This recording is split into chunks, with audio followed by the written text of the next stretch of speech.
Okay, so welcome everyone. My name is Paola Guzman and I am the Access to Services Manager over at Hills. Today, Andrea and myself are going to be talking to you guys a bit about some resources and how COVID has affected the immigrant population. Andrea, I don't know if you want to jump in and say hello real quick. Yeah, I'm on a Zoom call.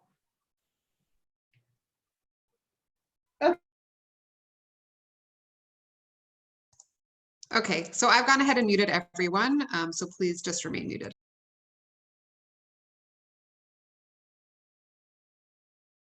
You also muted me. Okay, so if you would, are you going to share your screen for the presentation? Awesome, thank you. So we'll just give it a minute to show up. And if I could get, once it's projected, if I could get a thumbs up from people, whether or not they see it, to make sure that that is working. Awesome, great. Okay, so like I mentioned, my name is Paola Guzman. I am the Access to Services Manager, and today Andrea and I are going to be talking about COVID-19 resources and the immigrant population.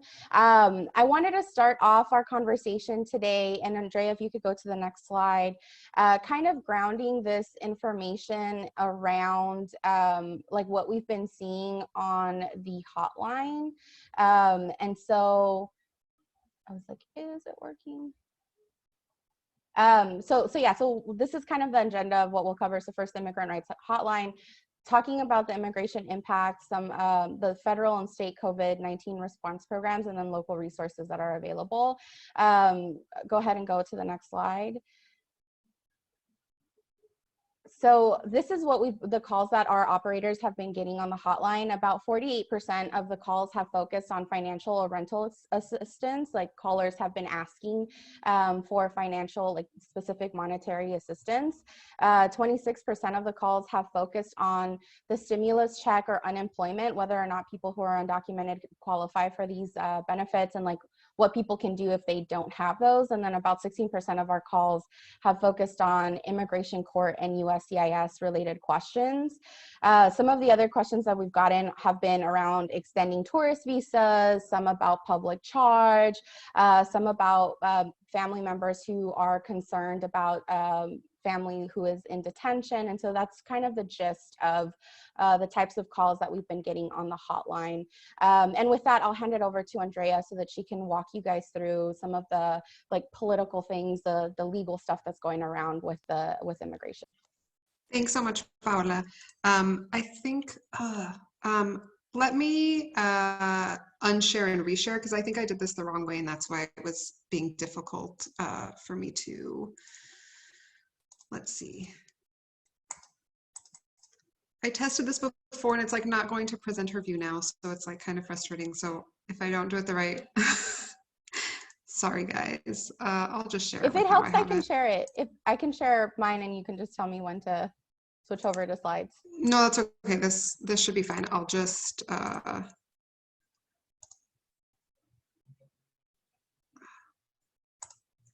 slideshow that way. All right.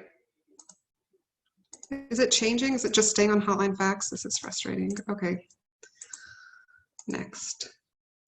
Okay, so as Paola mentioned, the hotline's been getting calls asking what's happening in court cases, what's happening in USCIS cases, and generally the USCIS is closed through June 4th. USCIS employees are still working, applications are still being processed, but if an application requires an interview, then that's going to be scheduled once USCIS reopens. And if if an application requires going to do biometrics, those are also not open. So a lot of applications might take longer to be granted than normal. In terms of EUIR, the postponement of non-detained court cases has been extended through May 15th. Given that the Trump administration has not extended their order for social distancing, I don't know if this is going to be extended again, but it's something to watch out for, and we will make this PowerPoint available to you all, and we have links directly to where you can go to check for updates. But essentially for the EOIR hearings, people will get notices in the mail of their new hearing date, but unfortunately the 1-800 number might not be updated regularly. For folks who have filing deadlines, they do still have to meet them, and EOIR is accepting electronic filings. The bulk of the presentation today is going to be on the federal resources and how they do or don't apply to immigrants. But I want to kind of couch all of that in public charge and do a very quick recap of what it is. For those of you who are familiar with it, please bear with me. And for those of you who are hearing this for the first time, it might be confusing because I'm spending like a few minutes on what we usually spend a much longer presentation on. But essentially, public charge is a test that's applied only at certain points of the immigration path, right? So it's people who are applying to enter the United States, people applying to become, through visa, consular processing, those applying to become lawful permanent residents, and lawful permanent residents who are seeking re-entry after 180 days abroad. It's important to know that these are the only circumstances in which the charge test applies. So there's no public charge test when a lawful permanent resident applies for naturalization or to renew their green card, or when somebody applies for other statuses like asylum or TPS or DACA, right? Within the category that this does apply to, there are exemptions. And, you know, there's this list of folks who it applies to. And when we're thinking about public, right, once you've exempted these folks from the ones who are applying to become lawful permanent residents, it's really a small portion that the public charge test is ever going to be applied to. And when we talk about public charge, it's important that we know it's a totality of circumstances test. There are 5 factors, and no one factor alone is determinative, right? They have to for everything. And when we hear a lot about public benefit and, you know, how that makes you a public charge, that's within the income and assets. I'm not doing my slides. Sorry, guys. There we go. So when we're thinking about public benefits, right, it's just like one factor among many. When people are talking about public benefits, there's very specific public benefits that are considered within the income and assets factor of the 5-factor test, which is a totality of circumstances, right? But so anything that's not listed here, disaster relief, emergency medical assistance, CHIP, WIC, non-cash TANF benefits, tax credits, student loans, unemployment insurance, none of that is going to be considered in public charge. The Trump administration, whose goal in public charge was to get people to drop out of public benefits, they even have understood that things need to change under public charge. So USCIS has clearly stated that it's not going to consider testing, treatment, or preventative care, including vaccines, when they become available, even where a treatment is provided or paid for by one or more of the public benefits. So if you have to get onto Medicaid in order to get your treatment, that's not going to be included because that's a treatment for COVID-19. And then if you live and work somewhere that there's social distancing or quarantine and you can't go to school or work because of, then even if you are going to be subject to a public charge determination and your public benefits are going to be considered, you can still include a statement of how COVID-19 has impacted you, and this will be taken into account in the totality of circumstances. So again, it's just one consideration in one factor among many. And I do want to just state that this applies to this USCIS specifically, not the State Department. There are other considerations for people who are going to be trying to get lawful permanent residence through consular processing. We're setting that aside for the purposes of today's webinar, but if any of your clients are in that position, please have them speak with an attorney. So what we're going to really focus on in the meat of the presentation today is what is available to immigrants in terms of healthcare, unemployment insurance, the stimulus payments, food and nutrition, and housing. The Families First Act provides funding for COVID-19 testing for uninsured and gives them the option to provide testing to certain uninsured individuals through Medicaid programs. Texas is not using emergency Medicaid, so that's something that's different from other states. But the CARES Act does increase and extend funding for community health centers where folks can get care regardless of status. Neither the CARES Act nor the Families First Act alters Medicaid eligibility for immigrants. So Congress could have said, we're going to have disaster Medicaid in place, which does not take into account immigration status. For Medicaid, you must be still a qualified alien, which is asylees and refugees, victims of trafficking, lawful permanent residents over 5 years, Iraqi or Afghan special immigrant status, and others. And there's another link elsewhere in the presentation where you can see that.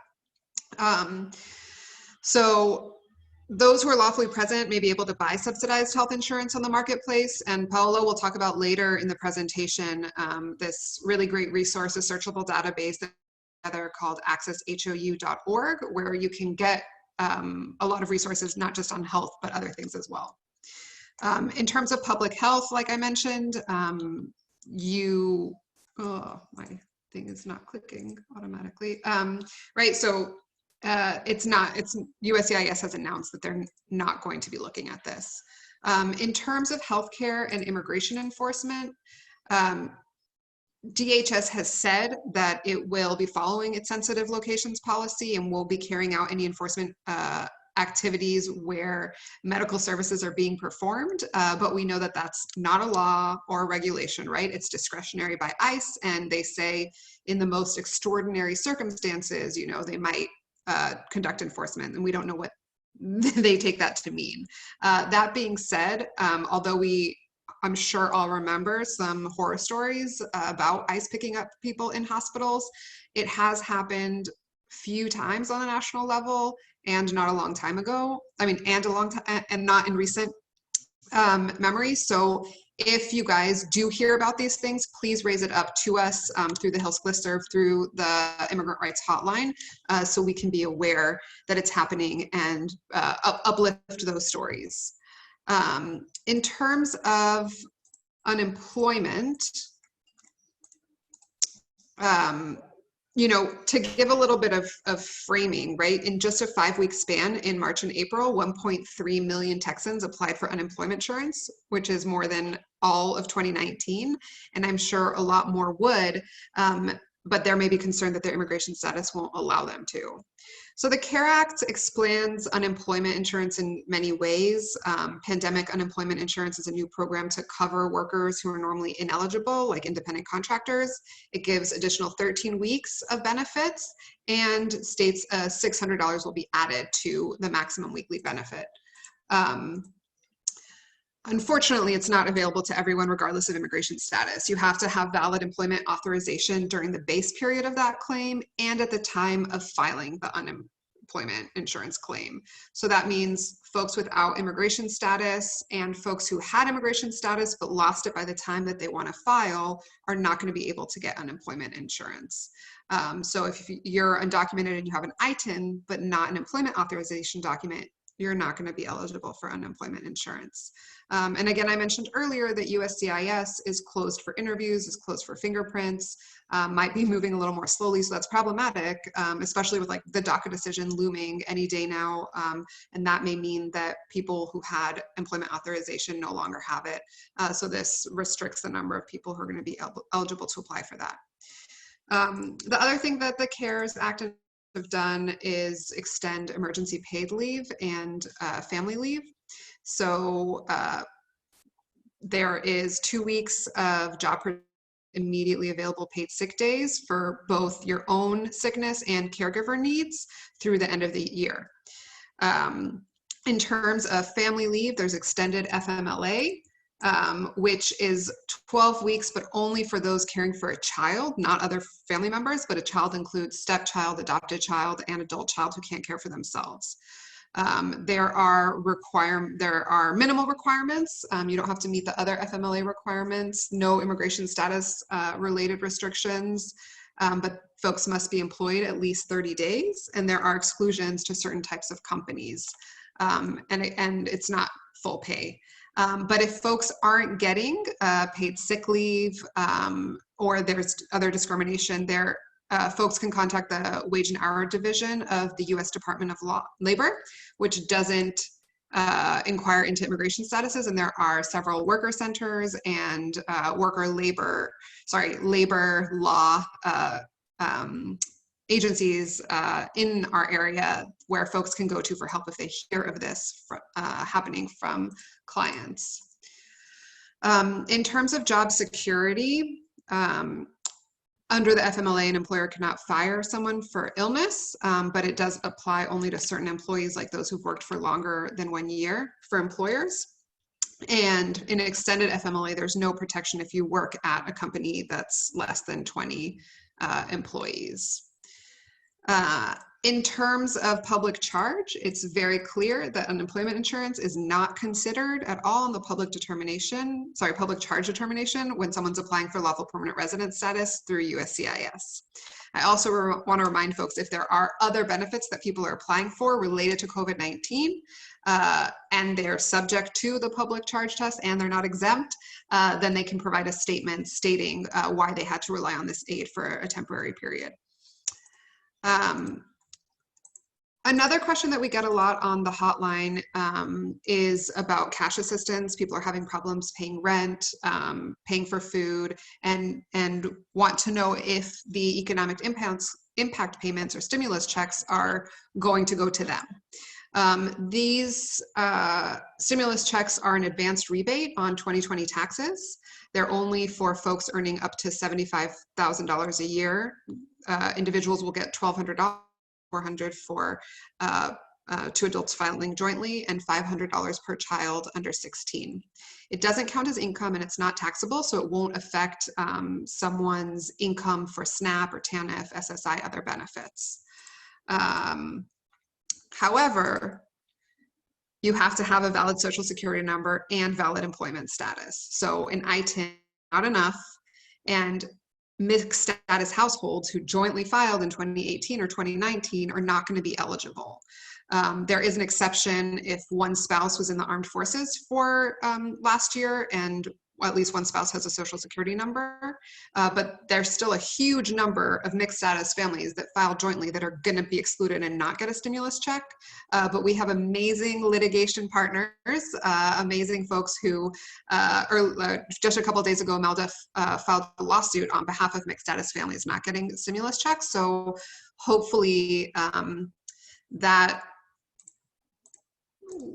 will go forward well. I'm going to skip this next slide and you guys can read it on your own. I want to talk about what local funds are available for folks who aren't going to be getting these stimulus checks. And Commissioner Ellis, I'm having trouble with time, but I think it was just this Tuesday, brought to Commissioner's Court a proposal which passed for a COVID-19 relief fund.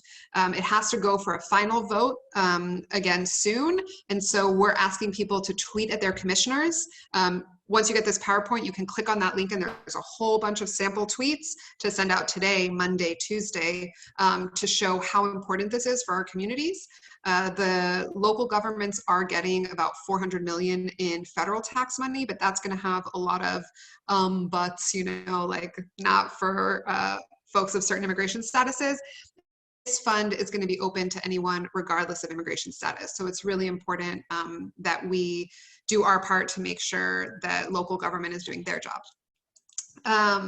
In terms of whether these local funds are going to be considered cash assistance for income maintenance under public charge, income maintenance is aimed at maintaining a person's minimum level of income. So specifically cash or cash equivalents. It's a non-specific purpose where the cash can be used for food and nutrition, housing, or healthcare, and it's mean tested. But it doesn't apply to disaster relief under the Stafford Act. So we're currently in a disaster under the Stafford Act due to the pandemic. And so local funding like this Harris County Fund, COVID-19 fund, should not apply to the public charge test. again, with those caveats of it's a few number of people who are even being considered for public charge under USCIS, and it's a multi-factor test. So in terms of food and nutrition, every Texas household is now receiving the maximum benefits allowed for their household size, and households that aren't currently receiving the maximum will receive an increase. Households that were scheduled to renew their benefits in March, April, or may receive an extension, and households can still be applying for the first time. In terms of who's eligible, only qualified immigrants are eligible, the same as with Medicaid. So you can click on this link to find out more details about who else is eligible. But if an adult is not a qualified immigrant, then they still can apply on behalf of their US citizen children. And there's a lot of things that have no immigration status requirement, like food pantries, school nutrition programs, pandemic EBT, which we don't yet have in Texas, but hopefully that's another advocacy point that we could move our legislature on, maybe. And in terms of whether public charge applies, you know, receipt of SNAP benefits is going to be included in a public charge determination generally for people who it applies to, right? Disaster DSNAP would not be. But again, you can provide a statement and evidence on how COVID-19 required you to get public benefits during the pandemic and in the aftermath. So that's why it's like a little with caution check mark. All right, I want to move on now to housing. Before COVID-19, housing in Texas was already in crisis. In 2018, nearly half of Texas households that rent, so 1.7 million households, were considered moderately cost burdened, meaning they spent 30 to 50% of household income on rent, or severely cost burdened, meaning they spent more than 50% on rent. And now we're seeing with incomes disappearing for many people, people just can't pay their rent. So the CARES Act included a 120-day moratorium on eviction filings on renters and homes that are covered by federally backed mortgages. After that, the landlord still has to provide 30 days notice before residents must vacate the property. So that gives tenants protection until August 23rd. So how does somebody know if they live in a covered property? It could say it on the lease documents. Any kind of public housing is covered, Section 8, housing choice voucher program, Section 8 project-based, low-income housing tax credit program, Section 202 housing for the elderly, many, many more. That's on that link. And there's also a website that's been put together that doesn't have everything, so it's not comprehensive, but for very large units, it's possible that they be on there, so that's another place to check. Here in Texas, the Supreme Court has extended an emergency order to stop most evictions for non-payment of rent through May 18th. Once the moratorium is lifted, eviction cases in court will likely proceed normally. However, there is a process to eviction, right?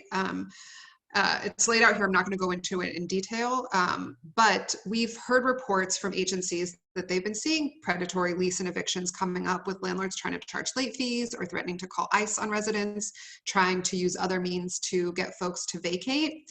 And there are resources like Lone Star Legal Aid, Houston Volunteer Lawyers, the South Texas College of Law Legal Clinic, among others, who can help with this sort of thing if people are seeing evictions. And then as we talk about some of the other local resources, there are also some funds that with proof of the notice to vacate will provide some rent assistance.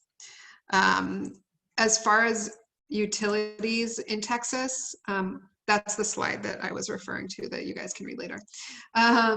The Texas Public Utility Commission has stopped utility shutoffs until the governor's disaster declaration ends, which has ended, I think, or I don't know if did it end or is it just that the, anyway, yes, I don't know if I should have probably looked this up. Sorry, guys. I don't know if the disaster declaration ended. I don't think it did. I think it just, somebody can answer this in the chat. Who knows more? Sorry, guys.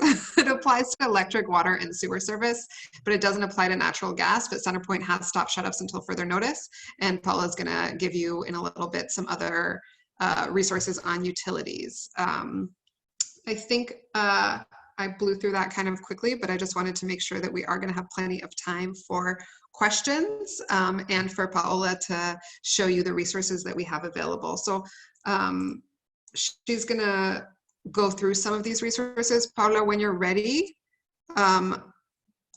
let me know. Did I just get signed off? No. Paola, let me know when you're ready for me to when you want to take over. Okay. Sounds good. All right. Sorry, guys. So thank you, Andrea, for covering all of that stuff. Like we mentioned before, we will be sending this information out. So if you didn't fully, like if it was like a lot of information, completely understandable, I'm gonna bombard you with more information. Yay. So I just want to remind you guys that HILSC is not a direct services provider. And so a lot of the information that we have is all learnings that we've done from you guys that are actually on the ground, like doing the work. And so in an effort to have information that is accurate and timely, we've created two sort of things or two ways of doing that. One of those is we originally created a HILSC Google document that basically has just a bunch of resources for immigrants and advocates here in the Houston area. And that's actually a Google Doc that I can show to everyone. Andrea, if you wouldn't mind just relinquishing control so I can send. Okay. So this is what the form looks like, or the Google Doc, and it basically has information about everything that you can think of. The left-hand side has a table of contents that you can basically go through to find some of this information, right? So like testing centers, information on cash assistance, et cetera, et cetera. We also have our database, which is the Access U database. This is actually Access to Services. Our Access to Services working group has been working on this for about a year and some change at this point. We're really excited to be able to have this as a resource for everyone. So this is kind of like what the database looks like. Currently, I have it under the search option of like coronavirus. All of these organizations here are people that are doing cash assistance. We also have, like if you click on individual informations, you can go ahead and help complete people's information. So if there's an organization that's no longer giving cash assistance, or that is, for example, that their food pantry has like moved to another location, you are welcome to add that information. We are trying to democratize resources and information as much as possible. And so the only way that we can have this stuff up to date is if you guys help us build all of that information. So you can actually, and Katie does a great job of doing this because she is the person who's like spearheaded this, but you can actually show what information is missing from the profiles, and you can help us fill out that information. So if there's an organization that's asking for IDs, like we want to know that information, right? I know that right now this is currently in emergency mode, so it's like more up to date, like quick information that you might need. So we are not prioritizing the like filling out the rest of the blanks right now. This is just like a quick, like, this is what's going on right now. So that is our Access U, and you can find that by going to accessu.org. I am going to then go back to this PowerPoint. Let's see. I know this is a lot of hopping around. Okay, and so that is, we also have our Immigrant Rights Hotline that if you guys have not heard about our Immigrant Rights Hotline, where have you been?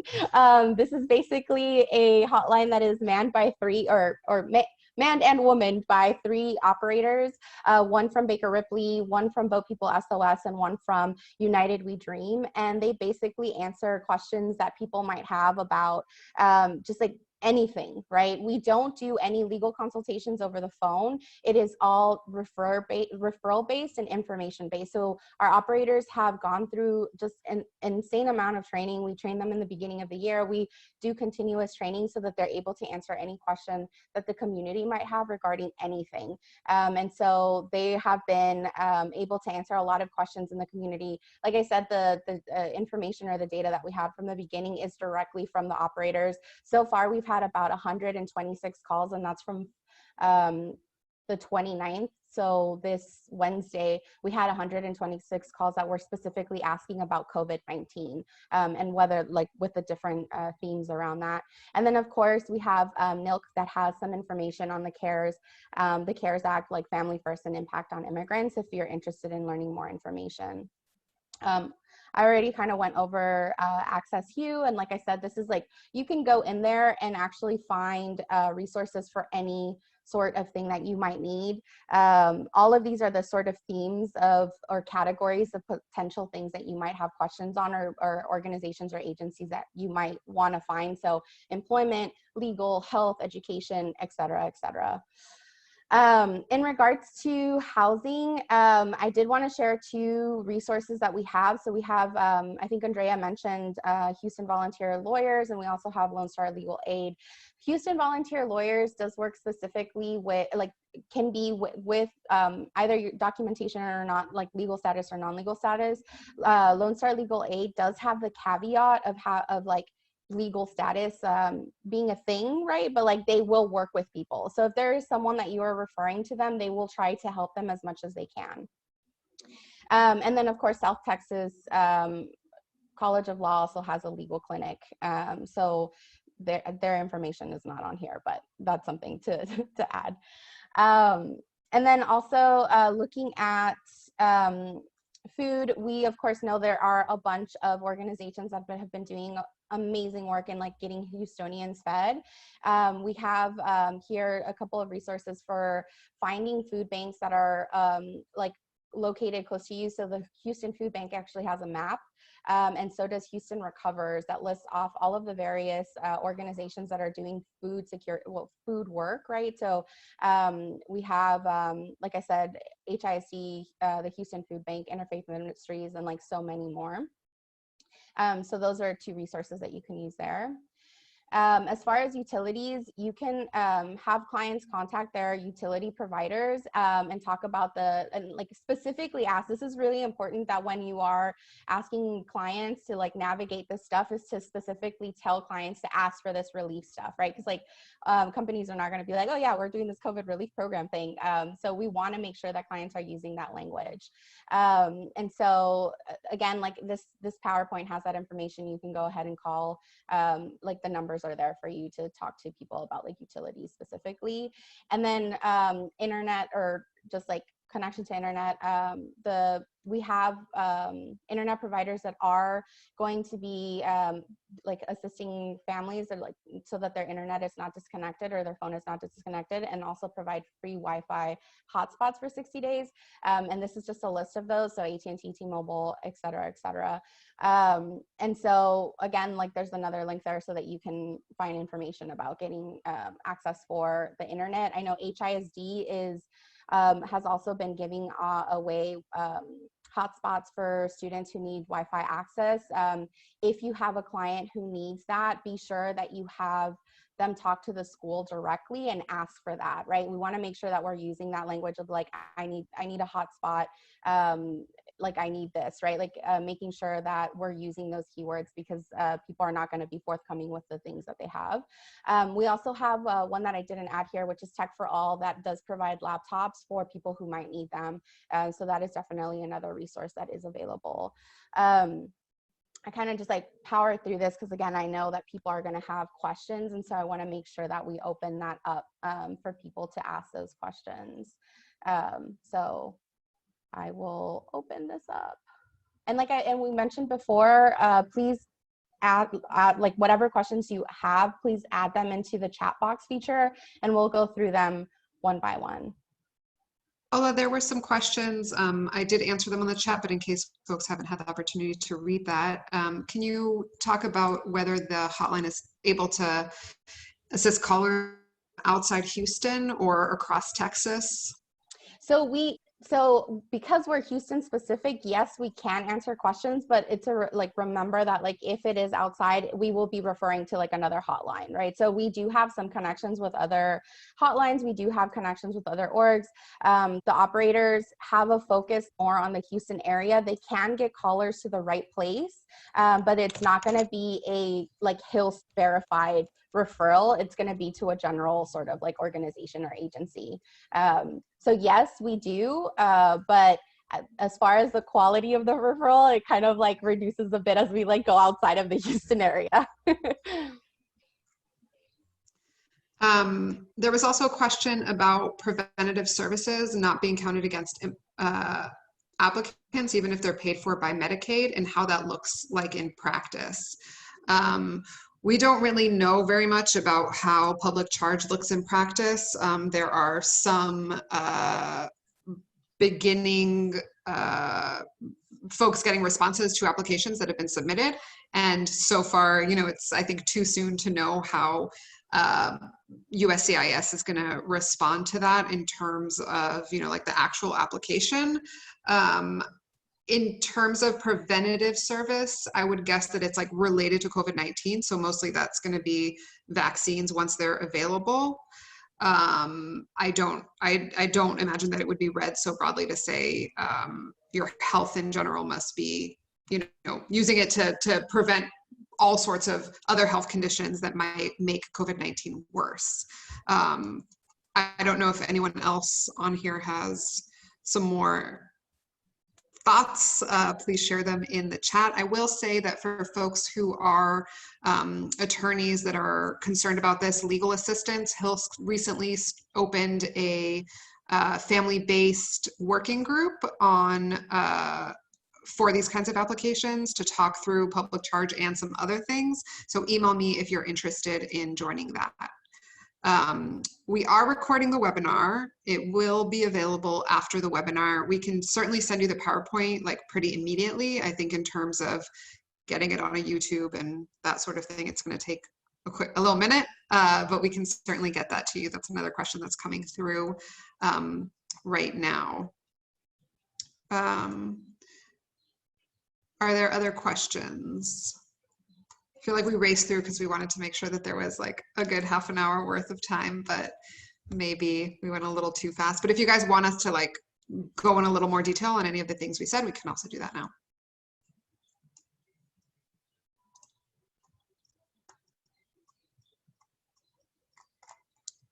Just scrolling through the chat, make sure I didn't miss anything.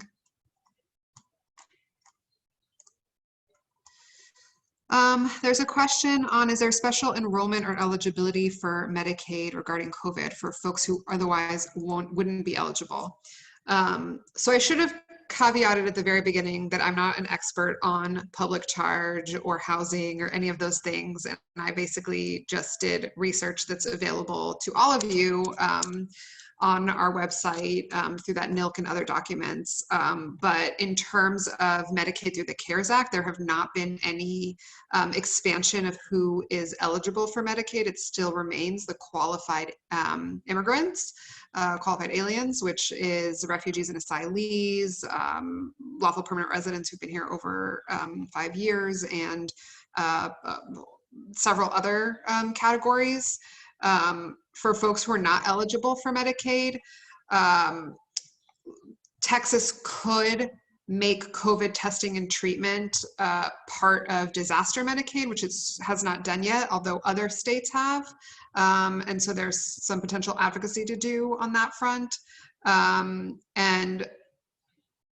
Sorry, it says, I'm confused how they would separate coverage for COVID paid by Medicaid, like how that would balance out versus general coverage. Like, is Medicaid paying for COVID care only for folks who otherwise aren't eligible? Oh, I see. I don't know. I don't know if it's if you're getting onto Medicaid in order to have COVID, and once you're on Medicaid, you're using it to get other health services, would they look into that level of detail? I don't know. There aren't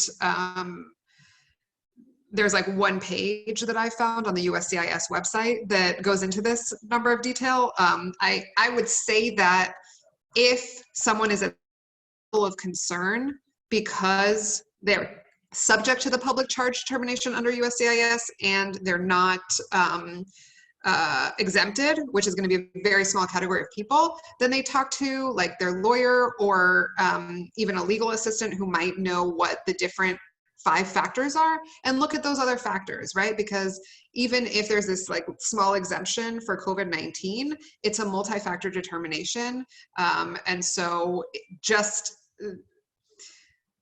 because they get onto Medicaid doesn't mean that they're going to be found a public charge. And I'm guessing that the question really is going to be relating to people's fears and how we talk about public charge, right? Like it's been a very big issue for more than 3 years at this point, or about that. And now it just seems to be heightened. And so I think those same talking points that we've been using are ones that we have to continue using. There's another question from someone who works for a national program. If there's a national organization that focuses on housing rights and where to find housing attorneys for low-income tenants. She knows about Legal Services Corporation, but those legal aid agencies have limitations on serving undocumented immigrants. That's true, but the Legal Services Corporation for mixed status households who have one U.S. citizen child at least could do some advocacy based, could take on cases if it will benefit the U.S. citizen child. Houston Volunteer Lawyers, which is local, does not receive Legal Services Corporation funding, so they are able to serve undocumented folks.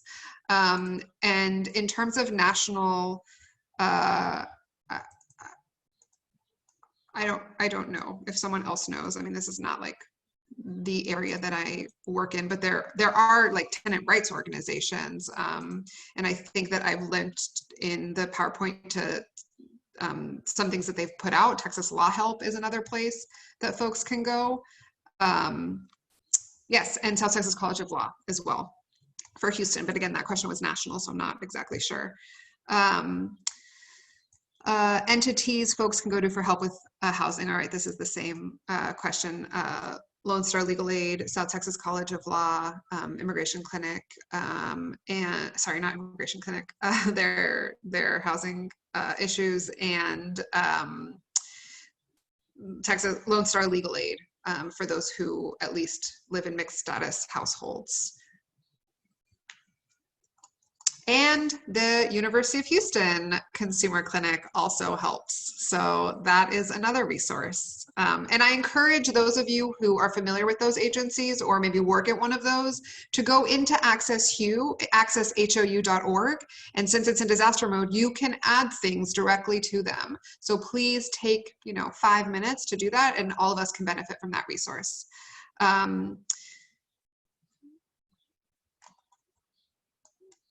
I'm just going to read out, Marty Sol shared out that folks can contact their congressional representative to help them navigate federal agencies. And for state agencies, you can contact your state representatives or senators.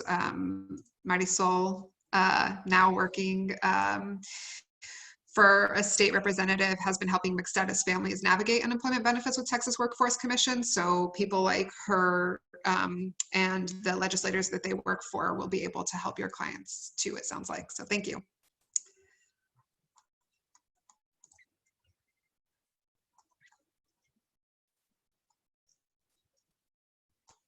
Other questions?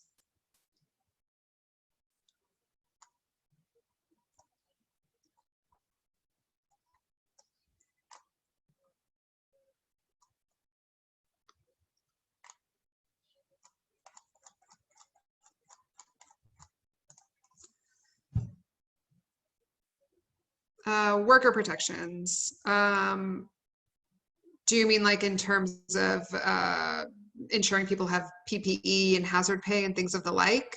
I don't believe that there's anything required yet. I know that Workers Defense Project, I believe, has put together some advocacy points to push with our local elected leaders to ensure that workers get those safety precautions, protection that they need. But I mean, if anyone else knows of any that are currently in place, but in terms of folks who have been trying to get sick leave or FMLA and haven't been paid or have been fired for that, they're like, in terms of that, there's, you know, the Department of Labor and then the organizations like Equal Justice Center that have attorneys that can sue on behalf of workers.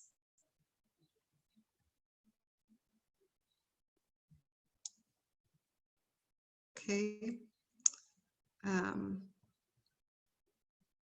Well, I'm happy to stay on if folks have questions, but if there aren't any other questions, and if people like don't have access to the chat for whatever reason and want to unmute themselves and ask a question by audio, I think we can do that. And otherwise, I think we'll wrap up if there's no other questions. Thank you all so much for attending. We will send out the PowerPoint and eventually we will post the recording of the webinar.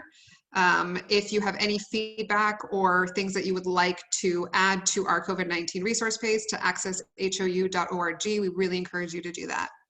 Thank you. Thanks, Brandon.